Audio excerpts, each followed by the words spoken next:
고향방 거룩한 밤은 딱 200년 전에 이게 작곡이 됐어요. 올해가 200주년입니다. 그래서 아주 이 200주년 기념 행사 오스트리아에서 막 준비하는 걸 봤는데요. 우리나라에 처음 번역되었을 때 우리 감리교 선교사였던 헨리 아펜젤러 선교사님이 이 곡을 한국말로 번역해서 찬송가라고 하는 그 찬송가에 처음 기록이 되었는데, 우리말에는 고요한 밤 거룩한 밤 어둠에 묻힌 밤, 어둠에 묻힌 밤인데 원래 그 찬송에는 어둠이라는 표현이 없어요. 오히려 밝은 bright라는 의미가 있어요.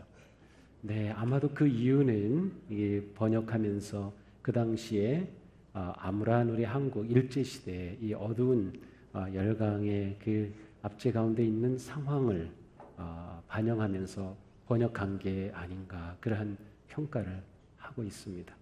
그러니까 이 고요한 밤 거룩한 밤이 우리나라에 와서는 그러한 상황에 따라 가사가 바뀐 그런 아주 특별한 찬송입니다. 우리 같이 한번 서로 인사해 볼까요? 메리 크리스마스, 메리 크리스마스, 메리 크리스마스. 네, 반갑습니다. 메리 크리스마스, 메리 크리스마스. 메리가 무슨 뜻이죠? 메리? 강아지 이름이 아니고요. 강아지로 사는데 메리가 강아지 이름이 아니고 기쁘다는 뜻이에요. 기쁘다. 기쁜 우리 행복한 성탄절입니다. 그런 뜻이에요. 정말 기쁘세요? 뭐가 기뻐요? 네 하시더니 갑자기 입이 꾸물꾸물하시네. 네, 메리 크리스마스, 기쁜 성탄절. 무엇이 기쁠까요? 오늘 우리는 누가복음에 나와 있는 말씀을 봤는데, 이 누가복음은 예수님의 성탄에 대해서 쭉 그 이야기 가운데 마리아 중심으로 이야기가 전개되고 있어요. 마태복음에서는 요셉 중심으로 이야기가 전개되고 있어요. 마가복음과 요한복음에서는 예수님의 성탄의 이야기는 기록되어 있지 않아요. 곧장 예수님이 말씀이 육신되셨다고 신학적인 선포를 하고 예수님이 사역을 행하시는 모습으로 나오는데, 누가복음에서는 마리아가 등장합니다. 예수님이 이 땅에 오신 것은 하나님께서 인간의 몸을 입고 오신 것을 성육신 하셨다, 그렇게 표현을 합니다. 인간의 몸을 입으셨다는 거죠. 그 놀라운 사건인데, 여기에는 요셉과 마리아라고 하는 아주 어여쁜 그런 부부가 있었습니다. 물론 이 둘은 아직 결혼을 하지 않았어요. 약혼한 상태였는데 이스라엘 사람들은 약혼하고 한 1년쯤 되면 결혼을 합니다. 결혼하기 전에는 물론 부부를 함께 살진 않죠. 그렇지만 남편이라고도 불리고 아내라고도 불리는 그러한 관계였어요. 어느 날 하나님이 보내신 가브리엘 천사가 나사렛이라는 곳에 와서 이 마리아를 만납니다. 마리아에게 이 천사가 나타나서 그에게 놀라운 이야기를 들려줍니다. 기뻐하여라, 은혜를 입은 자야, 주님께서 너와 함께 하시느니라. 이 갑작스러운 인사를 받은 마리아는 깜짝 놀랐습니다. 도대체 이게 무슨 인사지? 아니, 천사가 나에게 도대체 무슨 말을 하는 거지? 그는 깜짝 놀랐어요. 그래서 29절에 보니까 도대체 이 인사말이 뭘까를 생각하고 그것을 마음에 깊이 지금 묻고 있음을 알 수 있어요. 아마도 이때 마리아의 마음은 두려움까지 함께 있었나 봐요. 왜냐하면 곧장 천사가 이렇게 말하죠. 두려워하지 말아라, 마리아야. 너는 하나님의 은혜를 입었다. 보아라, 내가 잉태하여 아들을 낳을 텐데 그 이름을 예수라 하여라. 그는 위대하게 되고 더없이 높으신 분의 아들이라고 불릴 것이다. 하나님께서 그에게 조상 다윗의 왕위를 주실 것이다. 영원히 야곱의 집을 다스리고 그의 나라는 무궁할 것이다. 감당할 수 없는 이러한 이야기를 계속해서 이 마리아에게 들려줍니다. 이 중에 하나만 가지고도 너무 벅찰 일이에요. 마리아가 잉태하여 아들을 낳을 것이다. 마리아는 지금 아직 결혼은 안 했어요. 같이 남편하고 사는 게 아니에요. 그런데 내가 잉태하여 아들을 낳을 것이라고 합니다. 네가 아들을 낳으면 이름은 예수라고 하여라. 그 아들은 하나님의 아들로 불릴 것이다. 다윗의 왕위를 얻게 될 것이다. 그는 야곱의 나라를 통치하실 것인데 영원히 통치하실 것이다. 이 엄청난 이야기를 들려줍니다. 아니, 내가 아기를 가진다고, 그리고 그 아기가 예수라고, 예슈아라고 하는 말은 여호와께서 구원하신다, 구세주란 말이에요. 이스라엘 사람들은 메시아 구세주를 기다렸어요. 그래서 많은 경우 자녀들의 이름을 예수라고 지어줬는데, 바로 그 예수, 정말로 그 아들이 다윗의 왕위를 이을 것이라고, 하나님의 아들이라고 정말로 놀라운 이야기를 들려줍니다. 마리아는 이 말을 듣고서 천사에게 이렇게 물어봅니다. 나는 남자를 알지 못하는데 어떻게 이런 일이 있겠습니까? 그래서 남자라는 말은 남편이라는 뜻이에요. 아네르라고 되는 이 단어는 남편이라는 의미가 있어요. 나는 남편을 알지 못하는데, 아니 모르나요? 요셉이 자기 남편이잖아요. 결혼은 아직 안 했지만. 근데 여기서 안다는 단어는 그냥 안다는 것이 아니라 부부관계를 맺은 그러한 아주 친밀한 관계를 의미해요. 이 말은 나는 아직 약혼은 했지만 결혼은 안 했습니다. 우리는 지금 함께 사는 게 아니거든요. 저는 혼자입니다. 처녀입니다. 그런데 제가 아기를 낳는다고요? 이렇게 물어본 것이죠. 그때 천사가 말합니다. 성령이 너에게 임하시고 더없이 높은 분의 능력이 너를 감싸줄 것이다. 그러므로 태어날 아기는 거룩한 분이요 하나님의 아들이라고 불릴 것이다. 내가 아기를 가지는 것은 사람의 방법이 아닌 하나님께서 성령으로 잉태케 되는 아기라고 가르쳐 줍니다. 그러면서 또 깜짝 놀랄 이야기를 들려줍니다. 너 엘리사벳 사모님 알고 있지? 사가랴 제사장의 아내인 엘리사벳 사모 친척이잖아. 지금 아기 가졌다. 6개월이야. 깜짝 놀랄 일이었어요. 원래 엘리사벳은 아기를 못 가졌어요. 나이가 이제 많아졌어요. 그런데 아기를 가진 지 6개월이나 되었다고 들려줘요. 그런데 이것도 말이다. 하나님께서 행하신 놀라운 일이야. 하나님께서 못하시는 일이 없다라고 말해줍니다. 이 말을 들은 마리아는 이렇게 고백합니다. 나는 주님의 여종입니다. 당신의 말씀대로 나에게 이루어지기 바랍니다. 나는 주님의 여종입니다. 당신의 말씀. 그렇게 하나님께서 그와 같은 말씀을 주셨다면 그렇게 이루어지기를 바랍니다. 하나님이 인간의 몸을 입고 이 땅에 오신 이 성탄의 역사는 마리아라고 하는 한 여인의 이 결단과 헌신을 통해서 이루어졌습니다. 마리아는 그 일이 자신에게 이루어지기를 믿음으로 받아들이고 고백했습니다. 자기에게 무슨 일이 일어날지 몰랐을까요? 내가 지금 약혼한 남자가 있는데 나에게 이런 일이 일어나면 어떻게 될지 알 수 없는 그런 상황이죠. 그는 내게 말씀대로 이루어지다라고 고백을 합니다. 아마도 바로 그 순간에 마리아가 예수님을 잉태하였을 것이라고 생각해 봅니다. 도대체 이 마리아는 어떤 여인이었을까요? 어떤 여인이었길래 하나님께서 그를 택하여 그 엄청난 인간의 몸을 입고 오시는 이 성탄의 일을 계획하시고 이루셨을까요? 마리아는 처음 천사의 말을 들었을 때에 그 말을 생각했습니다. 29절이죠. 처녀가 그 말을 듣고 놀라 이런 인사가 어찌함인가 생각하며. 그런데 여기서 생각한다는 것은 그냥 생각이 아니라 곰곰이 생각한다는 뜻이에요. 곰곰이 생각했어요. 그러니까 이 말을 듣고 신부기 시간이 좀 흐른 거죠. 도대체 이게 뭐지? 아니 이게 지금 무슨 일이 일어나는 거지? 곰곰이 생각하는 겁니다. 자, 그런데 뒤에 누가복음의 말씀을 보니까 이 곰곰이 생각하는 것이 바로 이 마리아의 성품이었어요.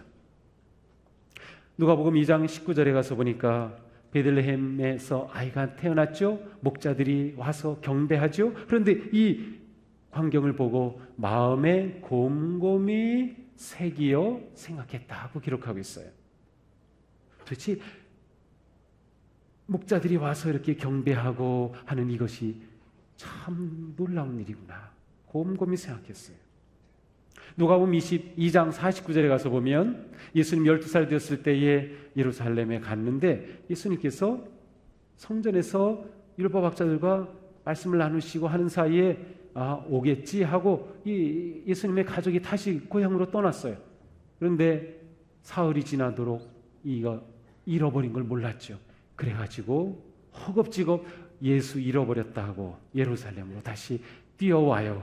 그런데 예수님을 딱 만났을 때 예수님이 이렇게 말하죠. 어찌하여 나를 찾으셨습니까? 내가 내 아버지 집에 있어야 할 줄을 알지 못하셨습니까? 그때 마리아는 어떻게 했는가 하면 이 모든 일을 마음에 두었다. 이 마리아는 어떤 사람이에요? 곰곰이 생각하는 사람이에요. 하나님의 말씀, 천사가 들려준 그 음성, 하나님의 음성을 마음에 간직할 줄 아는 여인이었어요. 우리가 흔히 하는 말로 하면 묵상하는 여인이었어요. 바로 이 여인은 하나님과 그렇게 아주 친밀한 교제 속에 있었음을 알 수 있습니다. 이것이 마리아의 영성의 깊이죠. 하나님과의 관계의 깊이였어요. 그는 하나님이 들려주시는 말씀, 하나님이 나에게 지금 어떤 상황을 통해서, 때로는 음성을 통해서, 일을 통해서 하시는 그것에 아주 주의 깊게 마음을 기울이고 그것을 생각할 줄 알았다고 하는 것이죠.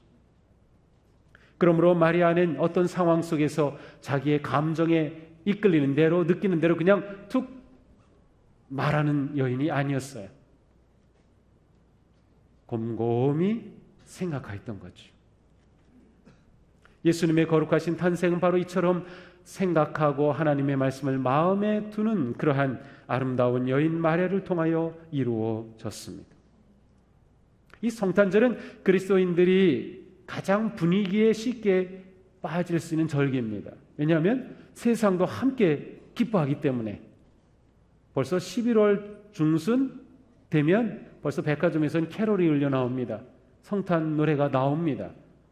온 세상이 기뻐하니까 우리도 같이 그 분위기에 휩쓸리죠. 그런데 성탄절의 중요한 점은 분위기가 중요한 게 아니에요.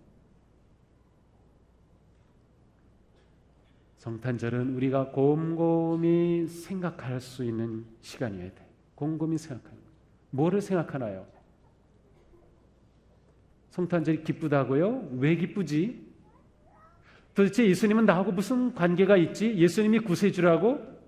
그러면 정말 그분이 내 인생의 구세주야? 맞아? 내가 그것을 믿고 있어? 아니면 정말로 그 2000년 전에 유대 땅에 태어난 그 예수님이 나하고 관계가 있는 것이야?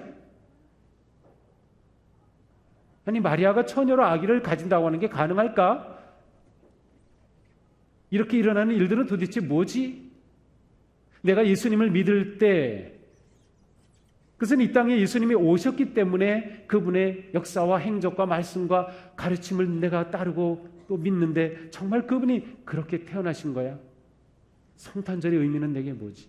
우리는 생각해봐야 돼. 곰곰이 마음에 간직할 수 있어야 하는 거죠. 물론 우리는 하나님의 신비로운 역사를 다 완벽히 이해할 수는 없습니다. 그러나 우리는 우리 가운데 하나님의 하시는 이 놀라운 일들을 묵상하고 마음에 둘 수 있어요. 이것이 없다면 그야말로 성탄절은 그냥 분위기만 타다가 끝나버리는 거죠. 우리에게는 아무 의미가 없는 것입니다. 마리아는 이렇게 깊이 생각하는 여인이었습니다. 뿐만 아니라 마리아는 성령님과 함께하는 여인이었어요. 마리아가 예수님을 잉태하기 전에 이미 하나님의 영이 마리아와 함께 하고 계셨어요.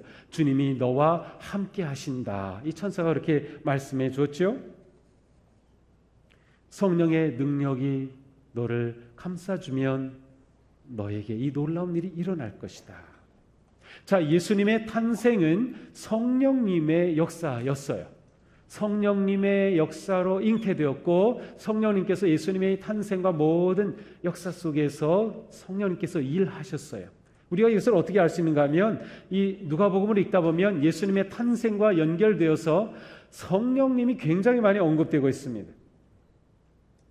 예수님보다 6개월 앞서서 예비한 세례 요한. 그래서 이 누가복음을 읽다 보면 요한에게 일어나고 예수님에게 똑같은 일 계속 이렇게 반복적으로 일어나요. 실제로 세례 요한은 예수님 앞서 예비한 자였어요. 바로 이 세례 요한도 모태로부터 성령의 충만함을 입고 태어날 것이다. 누가복음 1장 15절입니다. 41절에 가면 요한의 어머니 엘리사벳도 마리아처럼 성령으로 충만하였다고 되어 있어요. 요한의 아버지 사가랴도 성령이 충만하였어요. 메시아의 탄생을 기다리는 시므온도 성령이 그에게 임하셨다고 기록하고 있어요. 그리고 바로 마리아에게도 주님이 함께 하시고 성령님의 역사가 일어난 거죠. 예수님의 탄생에는 이 성령님의 역사가 아주 중요한 것을 알 수 있어요. 근데 우리는 이것을 놓치고 있죠.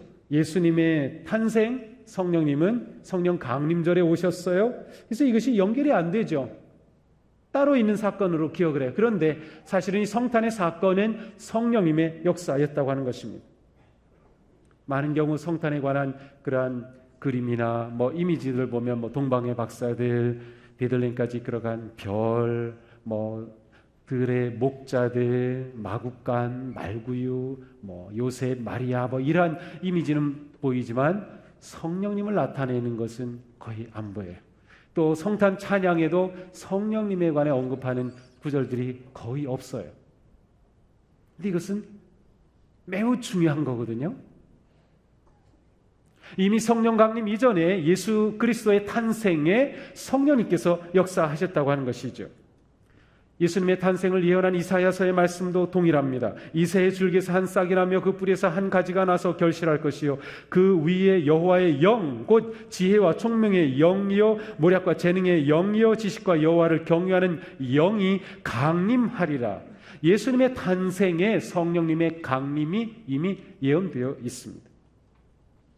그러므로 이 성탄절은 성령님의 절기이기도 합니다. 어떻게 이 성령님이 중요한가? 예수 그리스도는 우리에게 주신 하나님의 놀라운 선물입니다. 이거보다 더 큰 선물은 없어요.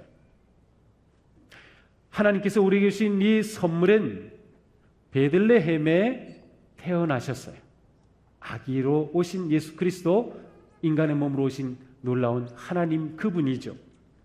그러나 성탄절의 또 다른 선물은 바로 성령님입니다. 이 성령님은 무슨 일을 하나요? 우리에게 선물로 주신 예수 그리스도 그분을 믿게 하고 깨닫게 하고 내 구세주임을 고백하게 하는 일을 성령님이 하시는 거예요. 마리아도 그 속에 주님이 함께 계셨기 때문에 그것을 받아들였고 말씀대로 이루어지리라고 고백하였던 것처럼, 그러므로 성탄절에는 두 가지의 선물이 우리 가운데 태어나야 됩니다. 하나는 예수 그리스도 이미 오신 그분이에요. 그러나 또 하나의 선물은 성령님을 통하여 우리 마음에 예수님이 탄생하시는 겁니다. 성령님의 도우심 없이 예수님이 내 마음에 탄생할 수는 없어요. 우리는 물어봐야 돼요. 우리는 2000년 전에 태어난 예수 그리스도 그분을 단지 기념하는 것이 아니라 성령님을 통하여 내가 믿고 고백하는 나의 왕 예수 그리스도 그분이 내 인생의 주인으로 탄생하신 것을 우리는 감사하고 기뻐하는 거예요. 이것을 놓치면 성탄은 아무것도 아닌 것입니다. 성령님의 역사는 우리로 하여금 인간의 몸을 입고 오신 예수님을 통해 하나님을 보게 하고 깨닫게 하고 그분이 내 구세주가 됨을 믿게 하고 내가 그분을 따르는 예수님의 제자가 되도록 하시는 거죠. 그리고 그러한 능력과 은혜를 부어주신다. 자, 이처럼 생각할 줄 알았고 성령님과 함께했던 마리아는 궁극적으로 말씀대로 내게 이루어지기를 결단하고 고백했어요. 말씀대로, 그것은 무슨 말이에요? 내 생각이 있고 내 뜻이 있고 내가 고민하는 게 있고 내가 여러 가지 문제로 지금 갈등하고 있는데 이거 내려놓겠습니다. 말씀하신 대로 이루어지기 바랍니다. 이것은 마리아는 자신의 그 모든 것보다 하나님의 뜻을 중요하게 여길 줄 알았던 거예요. 하나님의 뜻. 하나님께서 저를 통해 그 일을 하기 원하신다고요? 제가 제 뜻 내려놓겠습니다. 제가 지금 남편 될 요셉과 아주 로맨틱하고 행복한 결혼 생활을 꿈꾸고 있는데 이 일이 일어나면 내게 어떤 일이 벌어질지 모르지만 저는 하나님의 뜻에 저를 맡기겠습니다. 온전한 순종이었습니다. 마리아는 무엇이 중요한지를 알았습니다. 그 모든 결과에 대해 내가 감당하겠다고 결단하였습니다. 다시 말하면 그는 그가 가지고 있던 생각의 틀을 깨뜨렸습니다. 그의 이해의 틀을 깨뜨렸습니다. 믿음의 틀을 깨뜨렸습니다. 내 틀 안에서 이해가 되지 않는 그 하나님의 말씀을 받아들이기로 결단한 거예요. 자신의 틀을 깨버렸어요. 우리에게 이것이 중요합니다. 예수님의 탄생은 우리의 생각의 틀을 바꾸는 것이고 삶의 틀을 바꾸는 것이에요. 하나님 중심으로, 하나님 뜻으로 바꿔가는 것입니다. 그것이 진정한 믿음의 삶이죠. 순종이라고 하는 것은 바로 모든 것을 하나님의 뜻 아래에 두는 것입니다. 나의 이해와 지식과 경험으로 판단하지 않는 것입니다. 내 주장과 계획도 내려놓는 것입니다. 하나님은 지금도 동일하게 같은 원리로 일하고 계셔요. 마리아의 순종을 통해 놀라운 탄생의 역사를 이루신 것처럼 오늘 우리의 순종을 통해 하나님은 일하신다는 거죠. 그러므로 우리가 성탄을 맞고 성탄의 계절을 살면서 우리는 계속해서 내 인생을 향한 하나님의 계획과 뜻이 무엇인지를 물어봐야 합니다. 예수님이 이 땅에 태어나신 것이 나를 향해 하나님의 어떤 뜻인가를 물어봐야죠. 정말 그 예수님을 내 삶의 왕이요 내 삶의 주님으로 고백할 수 있어야 되는 거죠. 그러한 고백이 없다면 성탄절은 우리와 아무런 상관이 없게 되는 겁니다.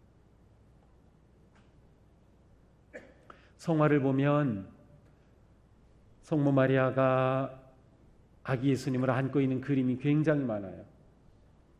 예수님 그림 가운데 가장 많은 것이 아기 예수님이에요.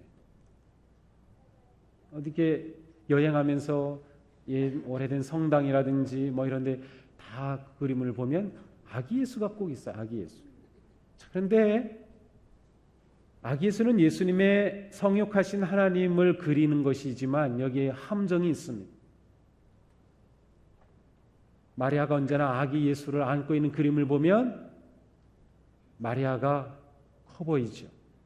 마리아가 엄마니까 그 아기를 보호하는 것 같고 그 아기를 지켜주는 것 같죠. 그러니까 성모 마리아에 대한 기도를 하게 되고 성모 마리아를 통해서 구하게 되고 그러한 신앙이 나오는 거예요. 우리에겐 그것은 잘못된 거예요.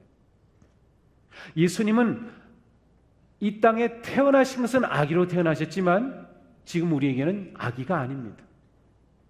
예수님을 아기로 만들지 마세요. 내 마음대로 할 수 있는, 내가 원하는 것을 도와주는 정도, 내 인생의 계획에 힘이 되어주시는 정도가 아니에요. 예수님을 아기로 만드는 신앙은 아주 유치하고 어린 신앙이에요. 우리의 신앙이 자라야 돼요. 그것은 예수님이 아기가 아니라 내 인생의 왕이고 주님이시라고 하는 것이 분명해야 됩니다.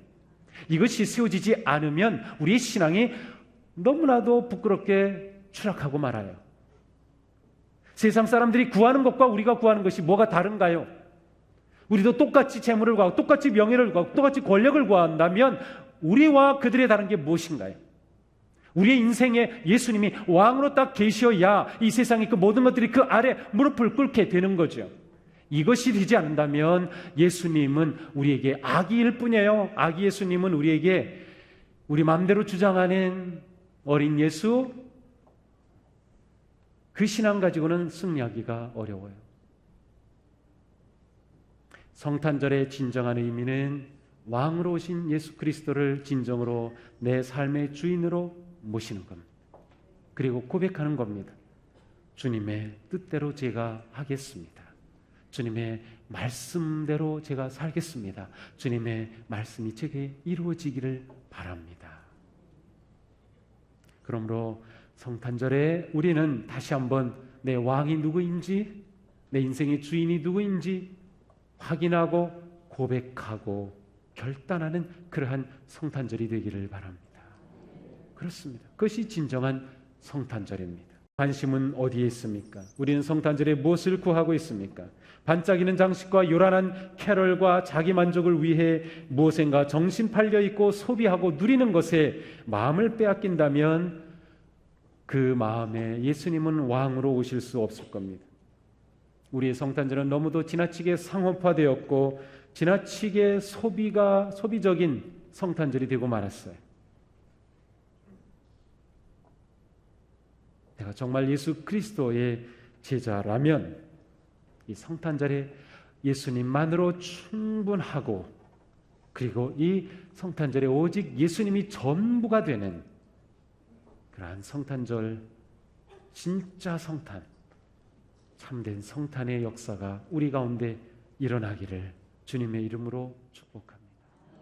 기도하겠습니다.